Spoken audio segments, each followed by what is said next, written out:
Hello,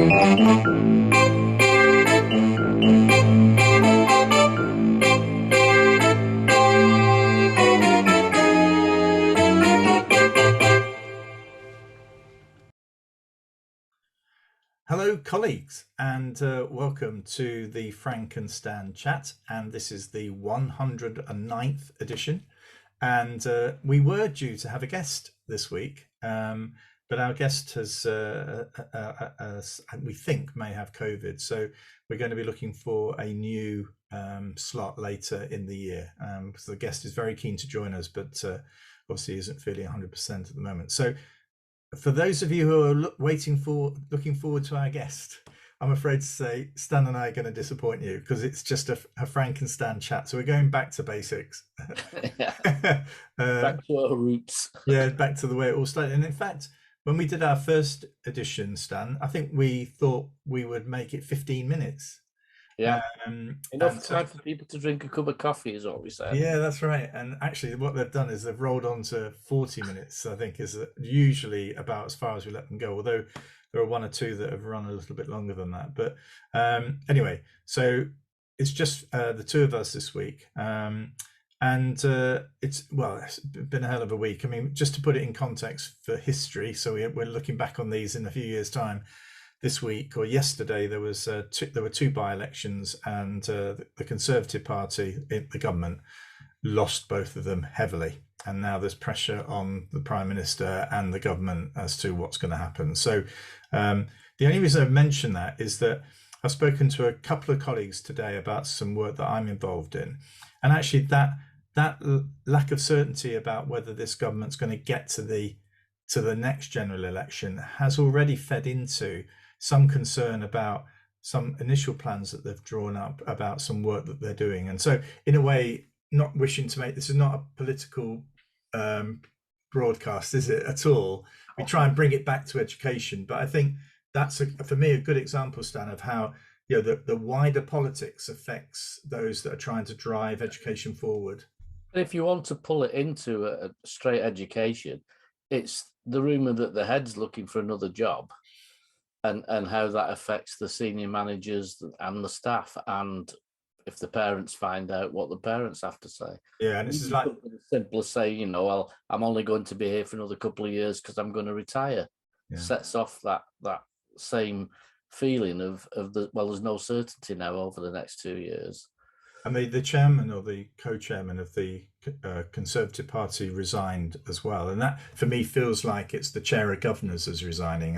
And actually the letter that person wrote had so much uncertainty about the reasons why that person was leaving. It's sort of like the letter that goes to the staff or to the parents from the chair, which actually just sets so many other hairs running, Yeah. But anyway, so in terms of the context of it, that's what we're dealing with at the moment. So what's caught your eye then, Stan? I think we've got a few things this week. We've got a few bits and pieces. The one thing that caught my eye first was a school, I'll name the school, a school in Manchester that had announced a no contact rule for students. So, and it actually said it in the detail of the, I think they call it, and it's not a newsletter, it's something that went out that said they couldn't, no holding hands, no hugging, and I think it was the no hugging that caught the headlines. No play fighting. Do you still call it play fighting at secondary school? I thought that was a bit weak, but nevertheless, there was a statement out saying this is how we're going to do things, and it, of course, it hit the press. School declares no hugging, blah blah blah, and it was a bit of a mess. So I was interested earlier in the week when I looked on their website that there was a sort of flyer saying coming soon, a better explanation of what we're doing. Right. And then today I've looked at it and there's a rather brilliant apology, a real apology, not saying we're sorry we upset you with it, saying we got it. We're wrong. Sorry that you were offended by it. Yeah.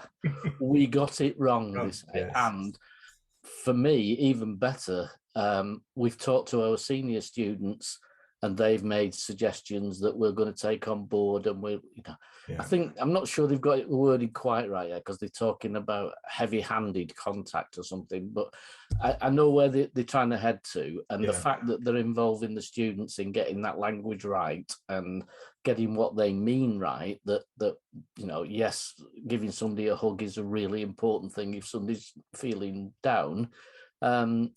But what they were trying to say is, if it's inappropriate, we don't want it in our school.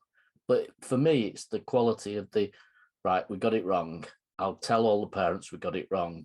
Let's rethink it, and let's involve the students in getting it right for the next time. Yeah, good. I think that's really good. Yeah. I mean, in a way, they were fortunate to have some time to reflect on their messaging, and it may well be that they took advice or just sat back and thought, hang on, how do we get out? This isn't going the way we wanted it to go. But when you were talking, it reminded me of the head teacher in, I think it was in Bradford, who had an RE teacher, secondary school, had an RE teacher, and they were managing some religious issue that actually sort of got out of control, and it got into the national press. And there the press were all over it straight away, and the head teacher had to respond, had to front up in front of the cameras. And again, there was no real time for preparation. This is, I'm going to deal with this. And I think we spoke about it on this chat, about how superb he was in the way that he calmly managed and calmed things down, didn't tuck things away or overpromise, but actually sort of just made it appear that he clearly, this event was unexpected, but he was quickly getting to grips with it, And I think as that sort of like, there are some colleagues who can manage those sort of events, those riskier events where you're having to respond immediately. Some of those, I'm sure it's not innate, but they seem to be able to manage that better than others. And for those, and actually being able to identify that if this was to happen to you and you're not the greatest communicator in those circumstances, it's best to flush that out early so you can do something about it.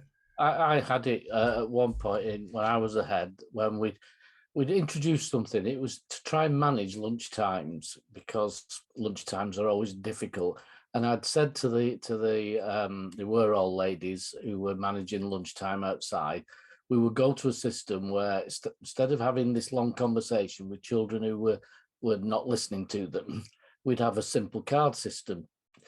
Yellow card was a warning of the behaviour, a red card was sent in to me immediately, and a green card was for people who'd shown kindness. Right. The next thing I know, it's all over the press. School has red card for pupils.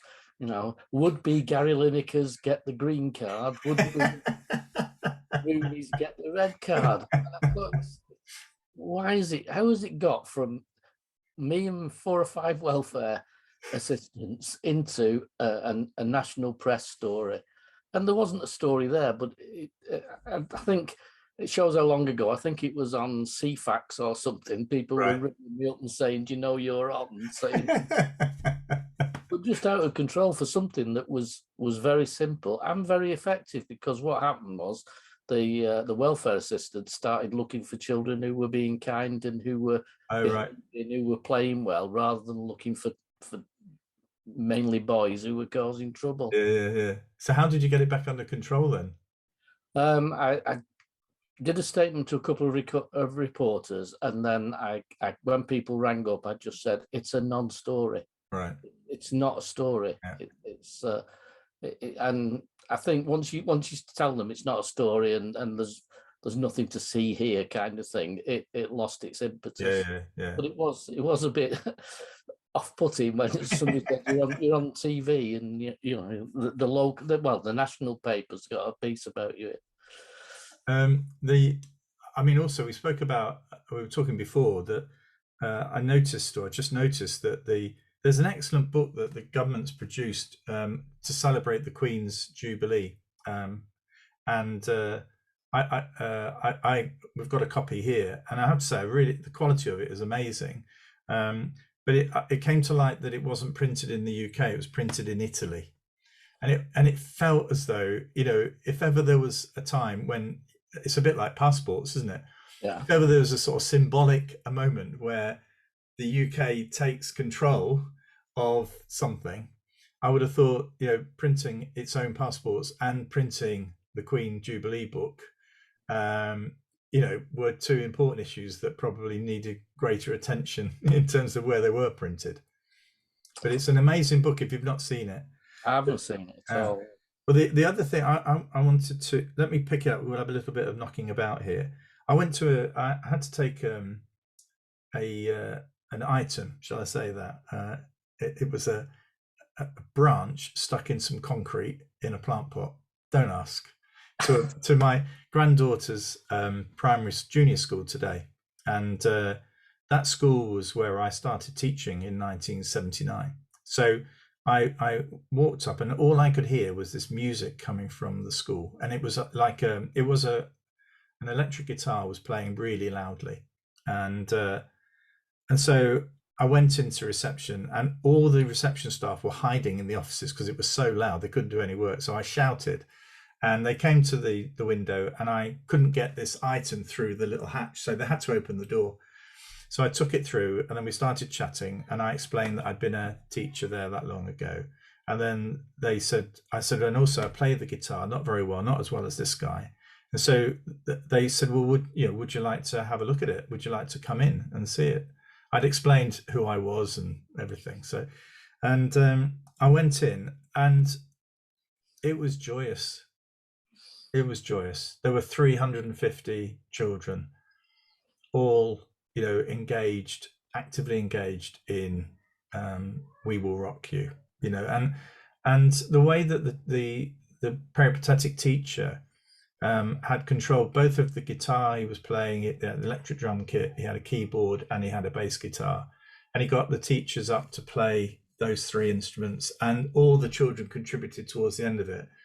But it wasn't just it was the behavior and the attitude of the children was fantastic, but the joy that music gave to everybody, the lift everybody, I mean, it stayed with me all day, you know. I mean, it was just a phenomenal experience. So well done, Cheadle Catholic Junior School in Cheadle-Hulme. Well done, you know, for lifting the spirits of the children and myself in such a big way.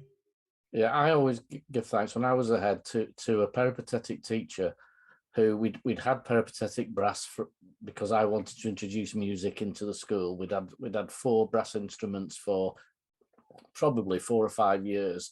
Then we got some drum peripatetic and some clarinet, I think. And then we got this one teacher who said, why don't you put a band together? Why don't you have a school band? And I'd said, well, we've only got like 6, 7 children who are playing instruments. And she said, do you know that? Or are you saying there's Right. 6 or 7 who play instruments in school? And I said, well, you're right, I don't know. And she said, well, let's find out who plays an instrument and would be interested in being in a school band. And within a month, we had a school band with keyboards, drums, and it made what I used to call a joyful noise. Better through 2 closed doors.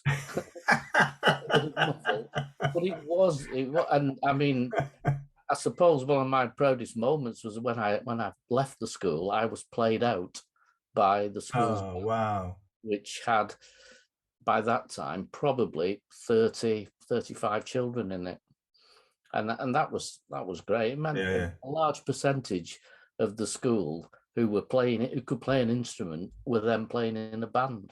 It was and there is that something of playing together, isn't there? Even if it's not the greatest standard, but the fact that you are with everybody and you're contributing a little bit, but you're conscious of the fact you mustn't let anybody down.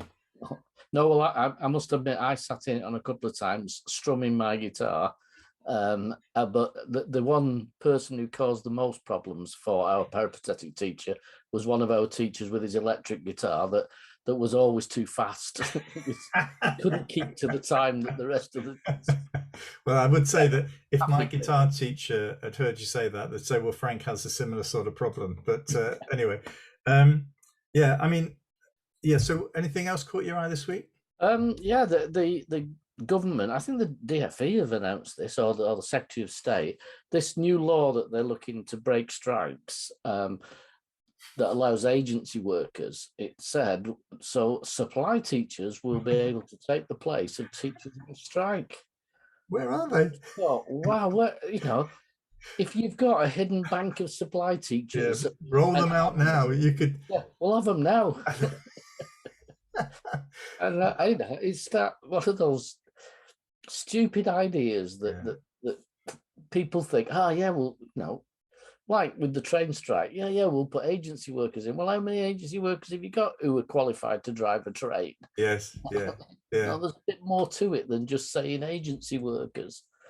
I just thought, somebody in thinking that has thought there's a great army of supply teachers, not only available, but ready to come in and take the place of teachers who are on strike. Yeah, I know. I can't think of many head teachers who'd say, well, I'll tell you what, we'll have some agency staff in and we'll keep us, because relationships there would...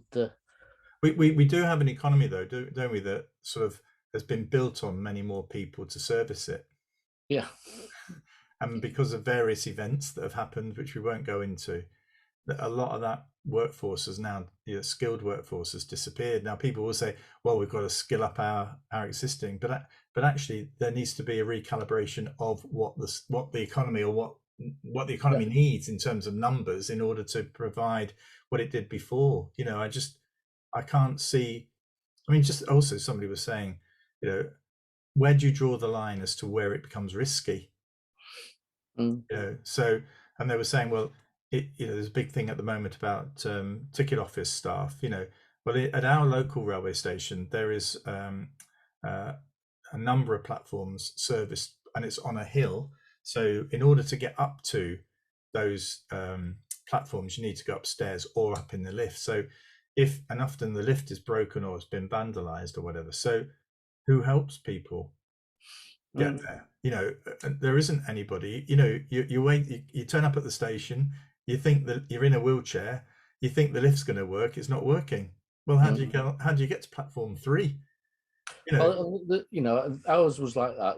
I was used to having a ticket person there, so when I was going into town, I would just get my ticket, and then it went to a ticket machine that sometimes didn't work, particularly if it was very close to the expected time of the train. Oh, I see. So you didn't buy a ticket for the train that had already left. Right. But invariably, the train was 14, 15 minutes late. But it meant as you arrived at the station in time, the ticket machine wouldn't issue that particular ticket. So, and there was nobody again to talk to. And if you get on the train without a ticket, you are liable to get the other end to say, well, the ticket machine wasn't working. Yeah, we've heard that one before. So I'm not a great fan of not having somebody personal, either at a station or on a train. I don't like the idea of a guardless train. No, I feel that the Docklands Railway is like that at the moment, and isn't that, and actually I feel very uneasy when I've used that service. Yeah, I mean, the another thing that's caught my eye was a few months ago we did a Frankenstein chat live, didn't we? And it was in York. We had about 180 Wakefield heads, and I think we thought it went down okay, but we had nothing to gauge it against, So fortunately, the conference organisers have shared with us the feedback from that Frankenstein chat live, and I have to say, I mean, a lot of the feedback is really positive. It sort of encourages you to do it again, really. But there were some comments that were about, about perhaps being over political, or perhaps not being clear about what the purpose of the chat was. And I thought, okay, well, next time we do it, we need to be clear about that. And perhaps it's invariably me that's over political, Stan, not you. but actually, perhaps we do need to tone that down. But in a way, I felt as though there was something here about just being clear about what we're about, what this chat is about at the end of the day. But again, Frank, I think our history of teachers means that we're doing exactly what teachers do after a really successful parents' evening. they go home thinking about the one parent who'd said, well, I wasn't really happy with it. So yes, I'm all for taking the feedback, and I take on board what one or two people have said. But in response to the whole thing, I think we shouldn't be saying, "Oh, well, maybe we were." Maybe one or two people didn't like the political nature of it. I think some of them wanted to know our experience rather than just our opinions and views. And I don't think it was over political. I mean, I don't want to give you that impression that anybody wasn't there, that we were sort of slagging off every politician. We weren't. But actually, I think that one of the things I think I found, probably more so post-COVID, is staff, teachers, senior leaders are coming back together and they're meeting. And their experiences, some of them are really poor experiences. They're in a sort of different place, in terms of their thinking and where they're going. And I found quite a few senior leaders have welcomed our ability, because we're not tied into a particular organization or they found it quite refreshing that we've been able to say things that possibly they've been thinking but have felt uneasy about talking about, for fear that they might offend their governors or the local authority or their trust, the DFE or whoever it may be. I think that's served quite a useful purpose for some of those senior leaders. Yeah, I also think there's a case of affirmation that in many cases, when you do talk to a senior leader, a head teacher, and they're telling you what they want to do, and you think, yeah, that's really fine, good, and you just nod and give your affirmation. It's like, well, thank goodness somebody agrees that what I'm going to do is the right thing to do, because I don't think a lot of heads have that soundboard anymore for the reason you're saying, that I don't. My governors are great, but I don't want to bounce these ideas off them in case they don't like them. I'd rather format my ideas properly before I go in front of the governors with it. And I think that might be the case in some multi-academy trusts, that if I'm out of kilter with the rest of the trust, the last thing I want to do is put my head above the parapet.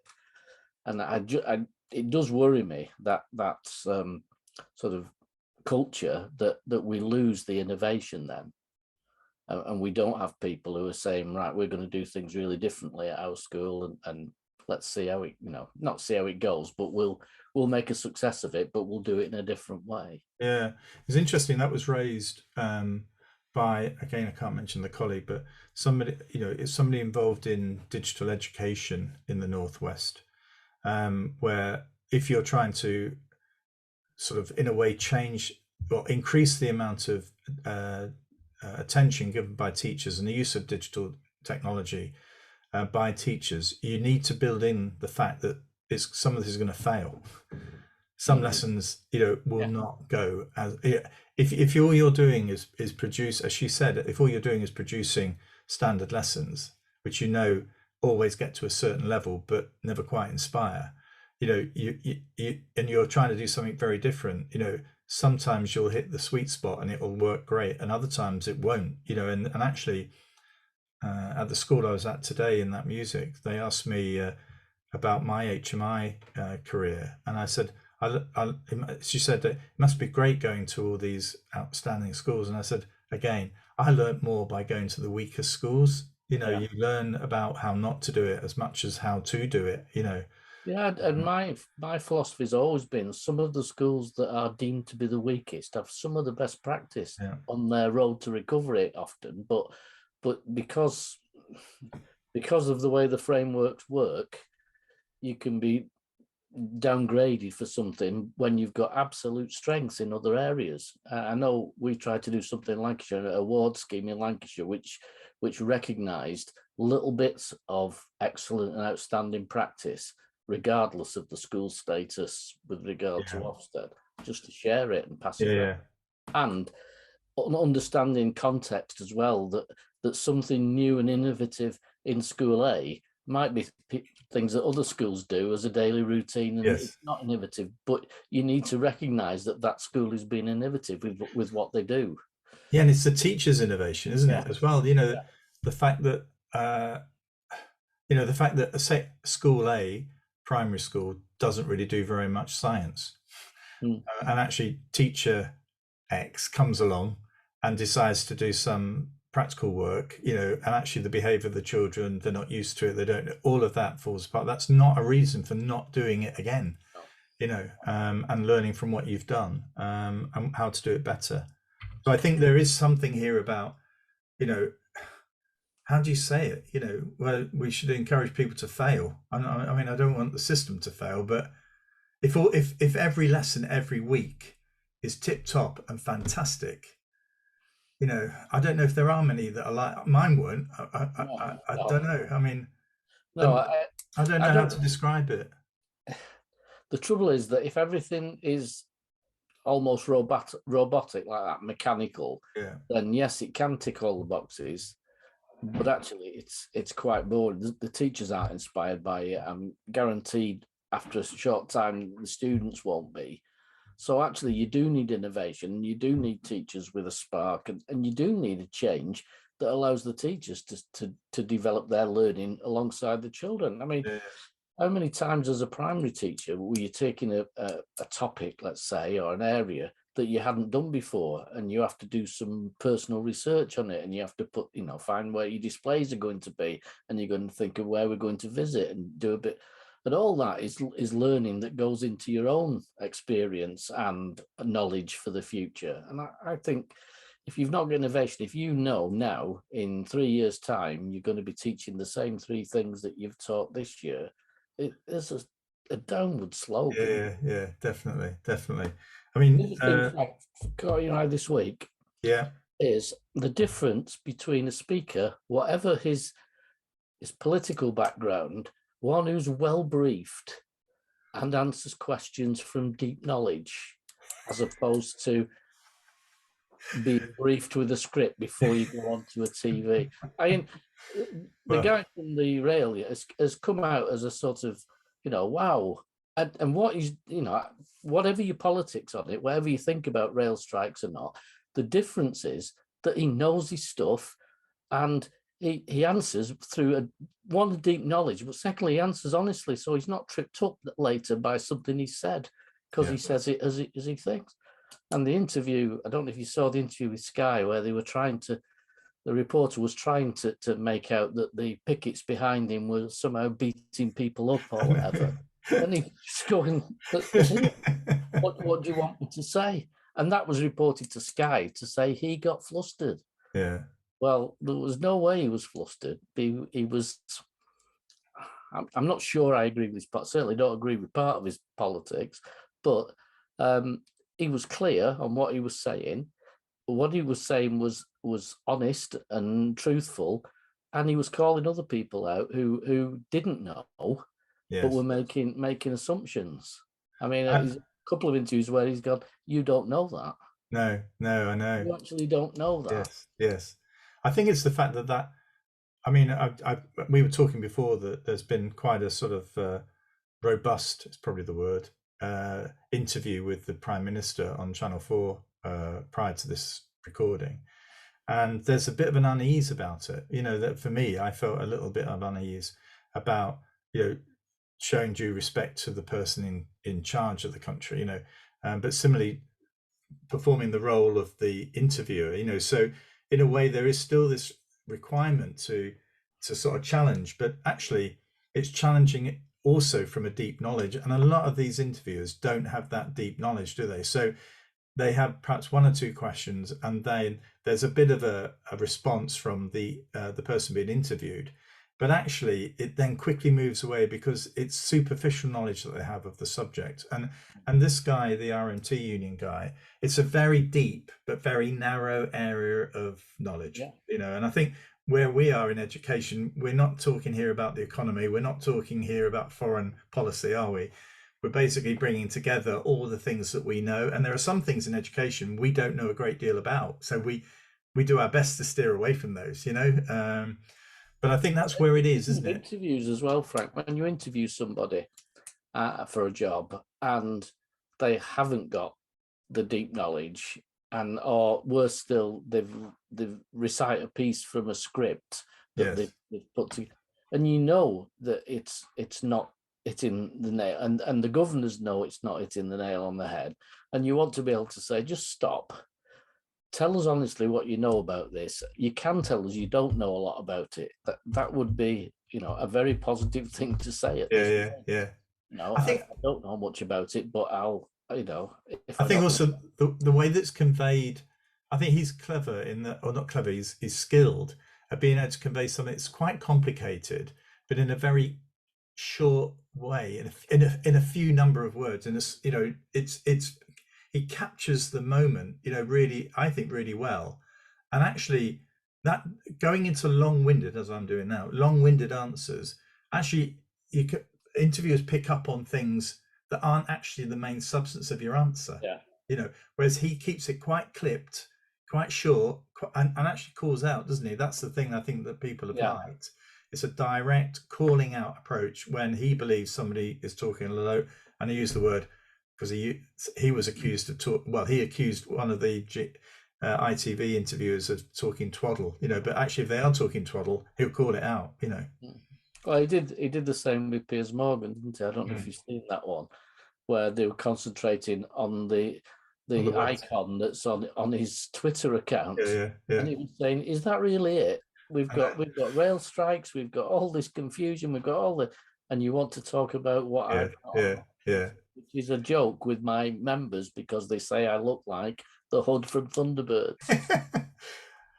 We're nearly half an hour here, Oh, but you wanted to talk briefly about the Holland Park situation, yeah. which we've spoken a few times because um, we had Fiona Miller on here as a guest, the Guardian reporter, who was onto this probably a couple. Well, she thought something was wrong a few years ago, and so she was on it. So she, in a way, has done quite a lot of work to publicise this. But the report's been published, or Ofsted have done their inspection. I think now this is one point. Now, having just said people with deep knowledge, I have only steer well just away. seen this. So I think it's only gone out today. I'm not Right. sure.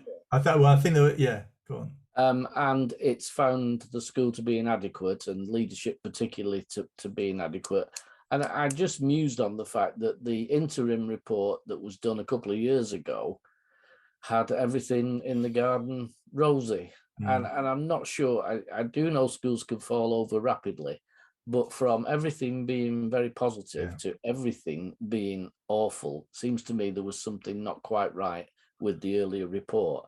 But I doubt very much whether anybody in Ofsted will throw their hands up and say, maybe we got that one wrong. I know. Well, again, the honesty. We go back to that school in Manchester where they said, actually, I think we got this wrong.